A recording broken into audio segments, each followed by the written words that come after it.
যে ঈমান অন্তরে নাই, যে ঈমান ময়দানে নাই, যে ঈমান বাস্তবে নাই, শুধুই মুখের ফাঁকা বলি।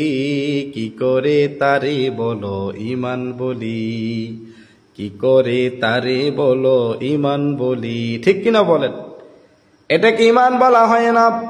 যে ঈমান অন্তরে নাই, যে ঈমান বাস্তবে নাই, যে ঈমান ময়দানে নাই, তাকে ঈমান বলা হয় না। ঠিক কিনা বলেন? আল্লাহ রাব্বুল আলামিন এই কারণে সূরাতুল বাকারার প্রথমে বললেন আলিফ লাম মিম যালিকাল কিতাবু লা রাইবা ফীহি হুদাল লিল মুত্তাকিন। সুবহানাল্লাহ পড়েন।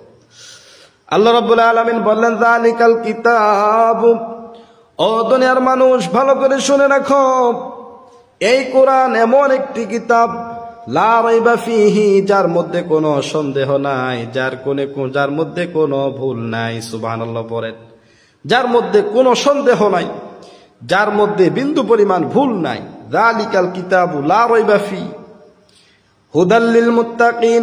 আল্লাহ রাব্বুল আলামিন বললেন যার মধ্যে রয়েছে মুত্তাকিদের জন্য হেদায়েত স্বরূপ। সুবহানাল্লাহ।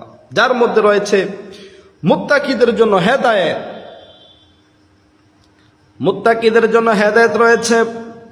যালিকাল কিতাব, ওই কিতাবের মধ্যে, যেই কিতাবের মধ্যে কোনো সন্দেহ নাই, যে কিতাবের মধ্যে কোনো ভুল নাই, ওই কিতাবের মধ্যে রয়েছে হুদাল লিল মুত্তাকিন, মুত্তাকিদের জন্য হেদায়েত। সুবহানাল্লাহ পড়ে। ঈমানদারদের জন্য হেদায়েত রয়েছে কোরআনের মধ্যে। তারপর আল্লাহ রাব্বুল আলামিন বললেন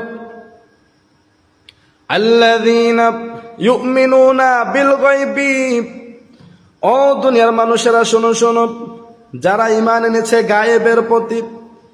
গায়েব বলতে আল্লাহ রাব্বুল আলামিন এখানে যে জিনিসগুলিকে দেখা যায় না, ওই জিনিসগুলির কথা আল্লাহ তাআলা বলেছেন। যেমন আল্লাহ তাআলাকে দেখা যায় না, কিন্তু আল্লাহ তাআলার উপর ঈমান আনতে হবে। ঠিক কিনা বলে? যে ব্যক্তি আল্লাহর উপর ঈমান আনবে না, সেই ব্যক্তি হবে কাফের, সেই ব্যক্তি হবে নমরুদের সাথে, ফেরাউনের সাথে তার হাসর নাসর হবে। বলেন নাউজুবিল্লাহ। যে ব্যক্তি আল্লাহ তাআলাকে বিশ্বাস করবে না, আল্লাহ তাআলার উপর ঈমান আনবে না, সে হলো কাফের। তাহলে ঈমানদার হতে হলে, মুত্তাকি হতে হলে, হেদায়েত প্রাপ্ত হতে হলে সর্বপ্রথম যার প্রতি ঈমান আনতে হবে সেই ব্যক্তি হলো আল্লাহ তাআলা। সুবহানাল্লাহ পড়ে। যার উপর ঈমান আনতে হবে সে কে? আল্লাহ তাআলা। এবং কবর জগতে কি হচ্ছে আমরা কিন্তু তা দেখি না। আল্লাহ রাব্বুল আলামিন বললেন আল্লাযীনা ইউমিনুনা বিল গায়বি।